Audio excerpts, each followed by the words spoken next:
Kerala PSC ആവർത്തിക്കുന്ന പലിശയുമായി ബന്ധപ്പെട്ട ഒരു ചോദ്യം പരിചയപ്പെടാം. ചോദ്യം ഇതാണ്: ഒരു ബാങ്കിൽ 1 രൂപയ്ക്ക് പ്രതിമാസം 3 പൈസയാണ് പലിശയെങ്കിൽ പലിശ നിരക്ക് എത്ര? അതായത് ചോദ്യത്തിൽ പറഞ്ഞിട്ടുണ്ട് 1 രൂപയ്ക്ക് പ്രതിമാസം 3 പൈസയാണ് പലിശ. നമുക്കറിയാം 1 രൂപ എന്നത് 100 പൈസയാണ് അല്ലേ?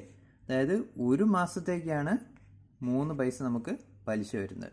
നമ്മൾ പലിശ കണക്കാക്കുന്നത് വർഷത്തിലേക്കാണ് അല്ലേ? അതായത് ഒരു വർഷം എന്ന് പറയുന്നത് 12 മാസമുണ്ട്.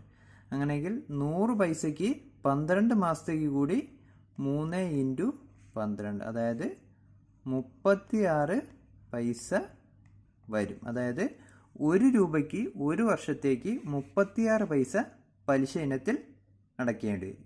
പലിശ നിരക്ക് കണ്ടുപിടിക്കുന്നത് 100-ൽ എത്ര എന്നാണ് അല്ലേ? അതായത് 100 പൈസയ്ക്ക് 36 പൈസ. അപ്പോൾ പലിശ നിരക്ക് എന്ന് പറയുന്നത് 36% എന്ന് ലഭിക്കും.